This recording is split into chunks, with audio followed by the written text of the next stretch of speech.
आज की वीडियो देखकर आपके रोंगटे खड़े हो जाएंगे। दोस्तों कल्पना करो, रूस के सैटेलाइट ऊपर से अमेरिका के सारे ठिकाने, वॉरशिप और एयरक्राफ्ट कैरियर की हर हलचल को लाइव देख रहे हैं और ये सारी जानकारी सीधे ईरान को दे दी जा रही है। नतीजा, ईरान के ड्रोन और मिसाइलें अब पहले से कहीं ज्यादा सटीक और खतरनाक हो गए हैं। अमेरिका के सैनिकों पर हमले अब पिन पॉइंट अटैक बन गए हैं। ये कोई फिल्म की कहानी नहीं है, ये है ऑपरेशन हिडन हैंड, पुतिन का छिपा हुआ हाथ जो ईरान को अमेरिका और इजराइल के खिलाफ युद्ध में मदद कर रहा है। आज इस वीडियो में हम खोलेंगे इस गुप्त साजिश का पूरा खेल, रूस और ईरान का नया मिलिट्री गठबंधन, और ये गठबंधन दुनिया को वर्ल्ड वॉर 3 की तरफ कैसे ले जा रहा है। अगर आप जियोपॉलिटिक्स, डिफेंस और करंट अफेयर्स पसंद करते हो तो अंत तक जरूर देखना, क्योंकि आखिर में एक ऐसा ट्विस्ट है जो आपको हैरान कर देगा। अभी लाइक का बटन दबा दो और कमेंट में बताओ आपको क्या लगता है। दोस्तों पिछले कुछ हफ्तों से मिडिल ईस्ट में जो कुछ हो रहा है वो इतिहास बदलने वाला है। अमेरिका और इजराइल ने ईरान पर बड़े हमले किए हैं। न्यूक्लियर साइट्स,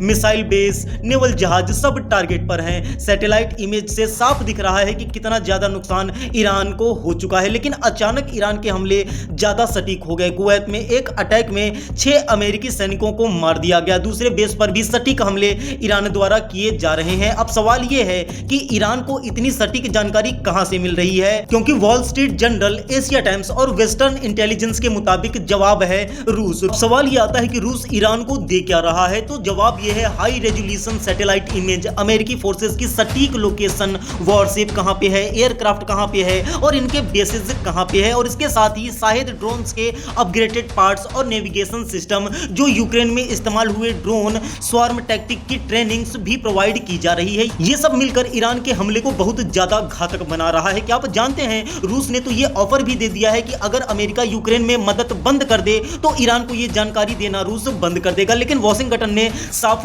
मना कर दिया है। अब सबसे बड़ा सवाल दोस्तों, रूस को इस खेल में क्या फायदा है, तो ध्यान से सुनो। ईरान ने शुरू से ही रूस को हजारों शाहिद ड्रोन्स दिए थे। यूक्रेन की जंग में रूस ने इन ड्रोन्स से भारी तबाही मचाई। रूस ने इन ड्रोन्स को यूक्रेन के आसमान में उड़ाकर असली युद्ध का टेस्ट किया था कि ये काम कर रहा है या नहीं। अब रूस बदले में ईरान को दे रहा है अपने खतरनाक हथियार, जैसे हाई रेजोल्यूशन सैटेलाइट इमेज। मतलब ईरान अब अमेरिकी वॉरशिप, एयरक्राफ्ट और बेस की पिन पॉइंट लोकेशन जान रहा है। शायद ड्रोन्स में रूसी टेक्नोलॉजी, बेहतर navigation, communication, anti jamming system और स्वार्म अटैक की ट्रेनिंग दे रहा है। यूक्रेन जंग का पूरा एक्सपीरियंस, कैसे ड्रोन को एक साथ उड़ाना है, कैसे दुश्मन के एयर डिफेंस सिस्टम को भेदना है। मतलब साफ है दोस्तों, रूस कह रहा है कि तुमने मुझे ड्रोन्स दिए, अब मैं तुम्हें आंखें और दिमाग दे रहा हूं। दोनों का कॉमन दुश्मन अमेरिका और पूरा वेस्ट है। पुतिन सोच रहे हैं कि जितना ज्यादा ईरान अमेरिका को मिडिल ईस्ट में उलझाएगा उतना ही अमेरिका यूक्रेन में रूस पर फोकस नहीं कर पाएगा। यह है बदला लेने का खेल, क्योंकि अमेरिका ने रूस पर सैंक्शंस लगाए, यूक्रेन को हथियार दिए। अब रूस ईरान को सपोर्ट करके अमेरिका की नींद हराम कर रहा है। और सबसे बड़ा फायदा,